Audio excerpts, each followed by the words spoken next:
Alright, hello everybody and welcome on back. So I did hit the wall there. I had to delete two videos to be able to record this one. And same with my phone, I need to delete a bunch of stuff, as we all do. I mean, I feel like that's a pretty shared problem. Starts to run slower because we've got too many pictures, videos, or whatever what they're meant for.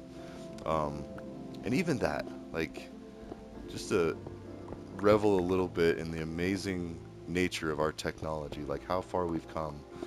And I like to think about like what my parents went through with stuff. And I remember my dad getting our first video recorder that had VHS tapes, and it had a little mini VHS tape that you would record to that, and then it had an adapter, like a little housing of a big VHS tape that held the mini VHS tape, so you could play it in a VCR.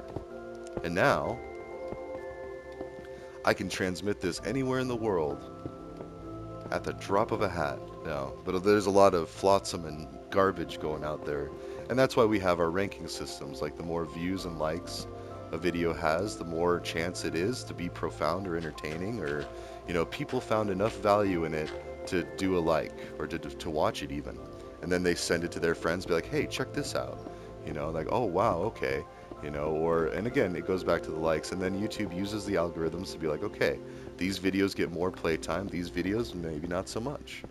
And I often wonder, and I have the whole YouTube studio, so I can see kind of like where the traffic comes from, and it's still a nice trickle for now. And if I were to start doing live streams again of coding, I know I could boost that up really quick, and I do plan on doing that. I want to teach computer science because I think that if everybody had a basic understanding of scalable thinking, problem solving when there's a bunch of resources at risk, or being able to completely scrap a simulation and redo something.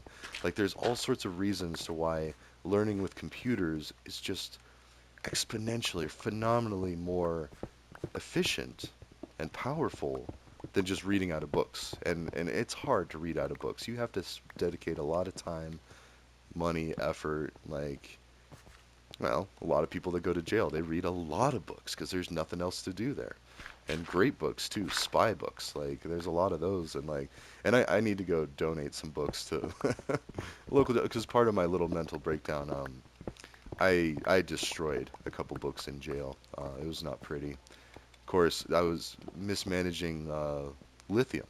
So I had enough lithium in my system to where I should have been stable or whatever, and I needed to continue to take this medication that zonked me out and made me basically a walking zombie.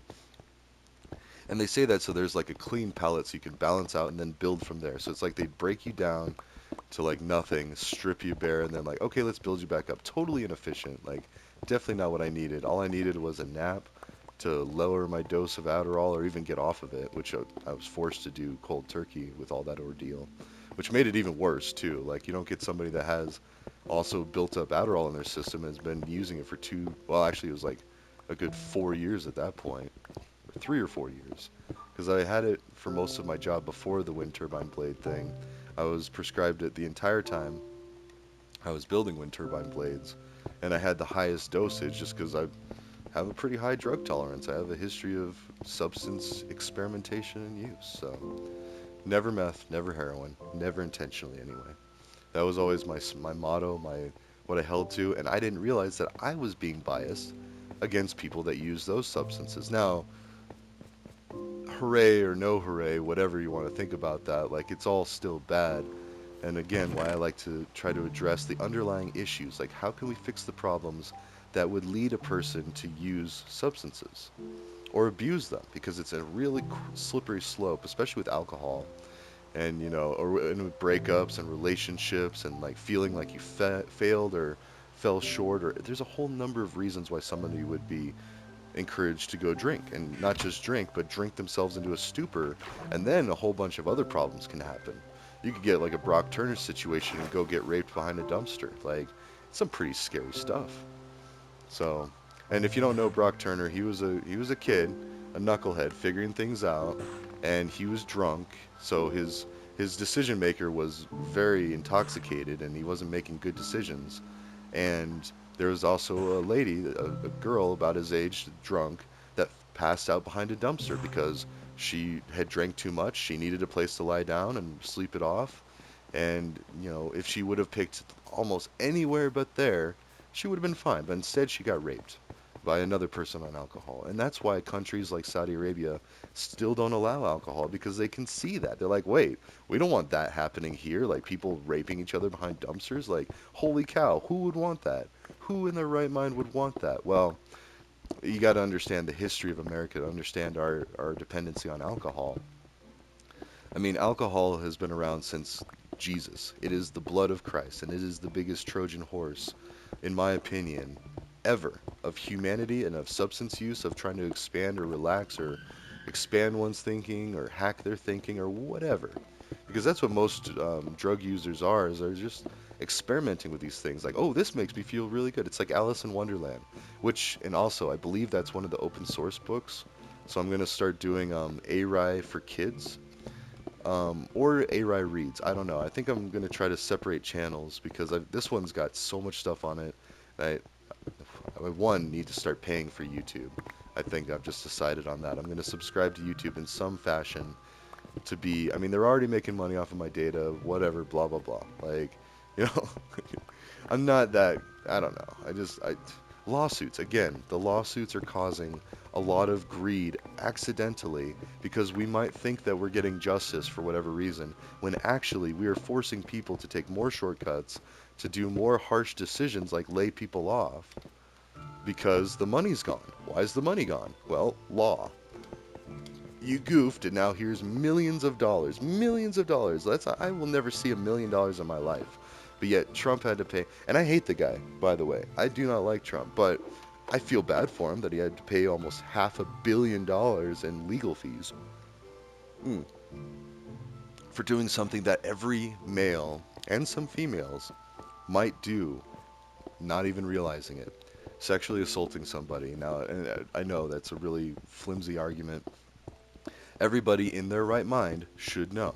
But there are influences on minds like money, power, greed, shortcuts. I like to just call a lot of them shortcuts. Like, you got this guy who he wasn't much of a looker. Like Trump through the years, like he wasn't like a bodybuilder. He didn't use his physical, image to get women. He used his money and power. He used the tools that he had at his disposal. Now, it's hard telling if all men would do that, or women too. Like, I mean, if a woman had all the money, that's where you get like Nicki Minaj and Cardi B. Cardi B was drugging and stealing from people, using her feminine wiles to take advantage of people.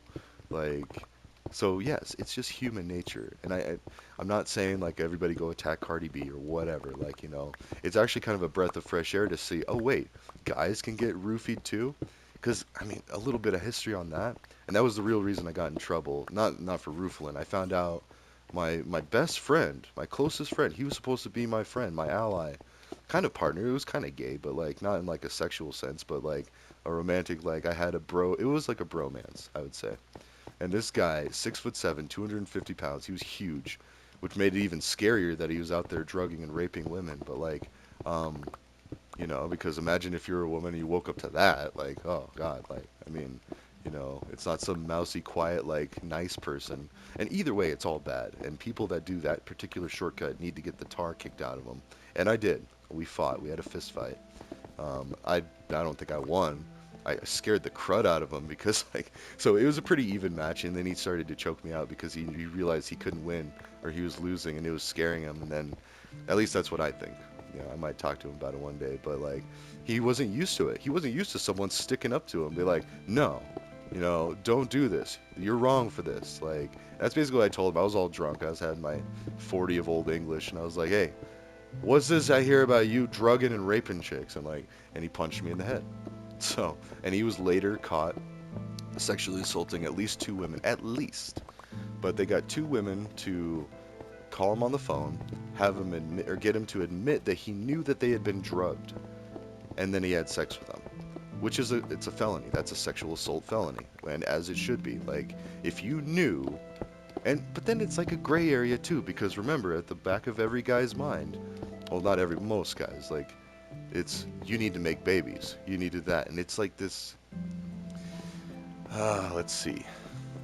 Women have a button, guys have a pull, wicked touching takes its toll. And that's something I read on a lift shack. Some stoner was sitting in the lift shack and just had a profound moment and wrote that. And like, but it's so true. Human nature is to procreate and to practice procreation because it feels good. Whatever or whoever created us designed us with that in mind. Like, this feels really amazing, so they're going to want to do it. Same with substances. We actually have receptors in our brain for cannabinoids. Again, that's what like Neil does this pot talk with a pot doc. This lady from Harvard who is a professional that studies cannabis, the ins and outs of it, like the psychology behind it, the health effects. Like we need to know this thing. It makes people feel really good. It doesn't seem to really hurt all that much. So what's the deal? Why is that? And a lot of that is just miscommunication. Like it's just been illegal, so we just continue to do. As people come into their position, they're like, okay, so this is illegal. This is okay. Got it. I mean, they can't really think much more than that because they have to make, I'm talking law enforcement at this point, they have to make split decisions that could be life or death for them, for other people. Like, it's a very dangerous job, and a lot of people don't realize that. And it's also very dangerous to be someone who uses substances or someone who happens to be experimenting with substances and doesn't happen to have like a hotel room like Hunter Biden had because he was in there smoking crack with hookers. Like, I hate to say it, but that's the underlying, like, a lot of guys would find that very exciting and pleasurable because it's like, hey, this substance makes me feel really good, amazing, blah, blah, blah, and I'm getting procreation practice. Like, wow, holy cow. No, I'm just kidding. It's a very unhealthy way to get those needs met, and you really need to find healthier ways. And there are. And we need to work on making that more of a normalized thing. Because one of the other things I noticed when I was talking to my ex was she said that she had gone through a lot of therapy, and I don't doubt that. Like, and I hate to think that I might have been one of the underlying factors. Doesn't mean I need to go get thrown in jail or whatever. Like, it's not like I was raping her, or drugging her, or anything like that. However, and she knew this particular guy too. She didn't, yeah, she jumped ship way before that whole thing started happening. But, you know, she and I came from a small mountain town, Buena Vista, where we didn't have roofling. We didn't have date rape. Like, that was unheard of. Like, you had, oh, I got too drunk and we might have done some things and now I regret it. Like, the morning after, or whatever. And that's why they call it the morning after pill, Plan B, for people that, whoops, we did some things, we didn't use protection, and now we might have a kid, and, well, we gotta go take this to make sure we don't. And then there's a whole controversy of, like, you get the argument from the older generations like, well, they should just use family planning and Jesus, and this could have been avoided with this and that, and like, well, okay, that might have been true back in your day for problem solving, but the times have changed. Like, modern problems require modern solutions, and I know that's a famous meme with Dave Chappelle saying that, but it's true. Like, the world isn't the same, and we're finding better solutions too. And I keep going back to it, and that's why we spent so much time talking about magic mushrooms a couple episodes ago. Is we've had these medicines ever since the days of Woodstock. We've had the old hippies, mostly the Grateful Dead family, just be like, wait a minute, this stuff makes you feel amazing, makes you less greedy, makes you able to follow the teachings of Christianity and Islam, because Islam also teaches moderation and beware of a devil, and don't hurt or kill people unless it's just, I mean, they have like exceptions for uh, jihad. Sorry, for holy war. They do have exceptions for killing and hurting people. Um, you're allowed to if it's in defense of these teachings. If you're going to have somebody that tries to tell you, and I don't know, and I feel like it's all people back in the day trying to write the best book, the guidebook, or make the best Musings YouTube channel they could at the time. And that's what they did. That's what they came up with. And it's been great. But then, like, we somehow fell into a rut of, no, we must never edit this. We must never give updates. Yet we've learned from technology and computer science that if you don't have updates, you don't survive in the ecosystem of the tech world. Like, you just don't. Someone's going to hack your system, find a vulnerability that needs to be patched. Someone's going to abuse it for the wrong purpose and cause damage, or potentially, like, all of these different things that factor into just the tech world. And then you can apply them. They're definitely applicable to the human world or the real world. I mean, tech is still real. It's just like an auxiliary, like, enhancement for life. Like, that's what we're doing. And same with artificial intelligence. I'm a little scared about that. I mean, and we've got all sorts of, actually, you know what? We're going to have to get that book for recommended readings and recommended movies, because Mystery Science Theater 3000 is a very good way. If you watch a bunch of those, you can see both of the old B movies. Let's see. Do we have some books here? No, we don't. Well, actually, let's go ahead and dump all this.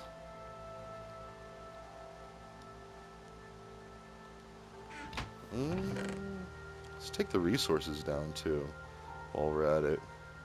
And actually, yeah, let's do a smelting wall and we'll get some. Let's make a whole production. So this is the first, my pretty generic, like when I'm first starting out with something. Well, let's go ahead and. Alright, so that. We're going to need a place to put it. Yeah, whatever, we can just do this. There. So now, let's go do that.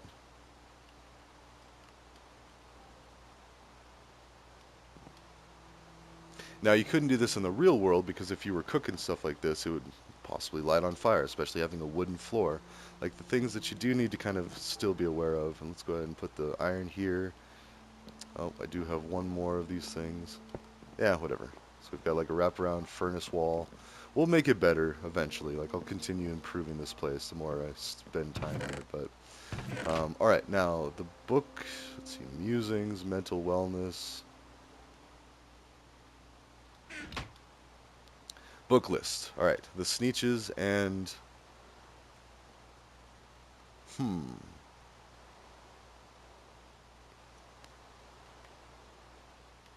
movie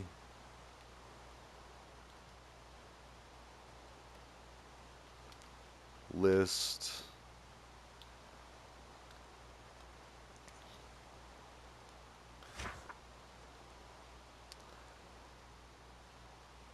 TV list. Okay, and all of that just to say Mystery Science Theater 3000.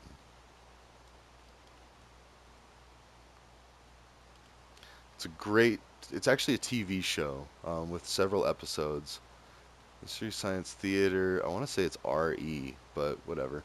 Um, Mystery Science Theater 3000. And there's been a few different actors that did it, but there's Crow and Tom Servo.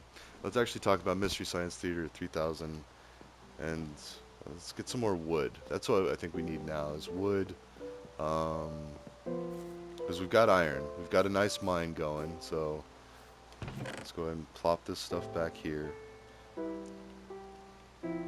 Yeah, whatever. I mean, we'll just kind of let this flotsam. What we need is wood so we can have more iron, so we can have an anvil, so we could name this stuff. So let's go ahead and clear out some of this.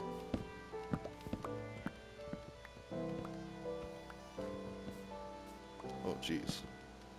This is one of the big ones that I'm going to have to go through and remove all of it, otherwise it's going to just have a stub here.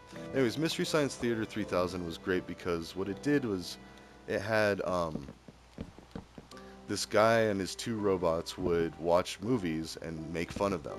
Like they were just forced to watch old cheesy movies, and they're only that way because the limitations of entertainment and communication back in the day only allowed for us to make movies so well, do so many takes, and you know we couldn't really get it just right. Like now, and it still costs tons of money, like millions of dollars to make a movie anymore, because you got to pay the actors and I refer to actresses as actors too. I think we should just have gender neutral identifiers to kind of help fix the accidental patriarchy that is our world, because everything was men and man, and then women started being more involved in politics, religion, government, everything. So then it's like, oh, well, yeah, no, that's what I meant, but and then we get back to good intentions pave the way to hell, which again, the idea of heaven and hell is so obtuse and so unnecessary anymore that people don't need to be scared into following, hey, be a good person. All right, and I think we got all the wood, so it's starting to deteriorate. But because you need to remove all the wood that's touching the leaf things, and then they'll start to break down, deteriorate. All right, so we have some wood. Let's get some more wood.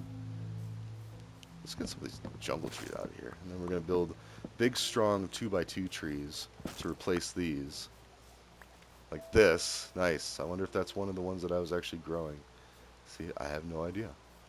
But we should clear out a little around our area too. Let's go ahead and spread some space out.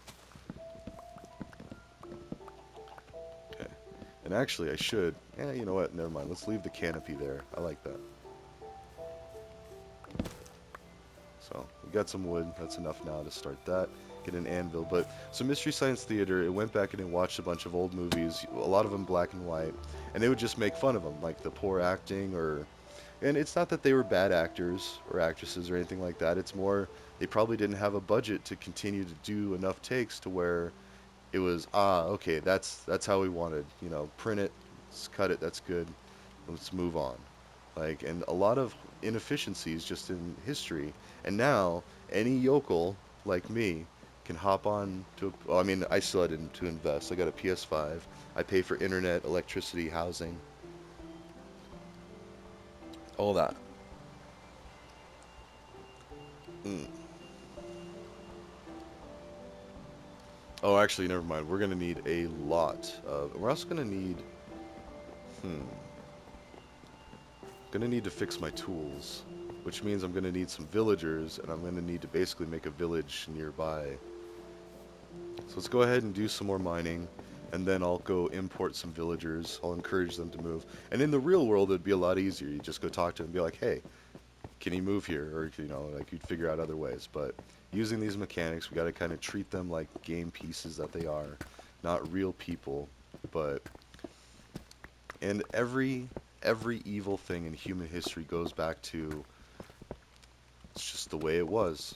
And the reason it was the way it was mostly because lack of technology, lack of tools, lack of resources that allow for not taking shortcuts. And shortcuts really need to be, they're in the eye of the beholder. Like what seems like a shortcut for you might not seem like a shortcut for someone else. Yada, yada, yada.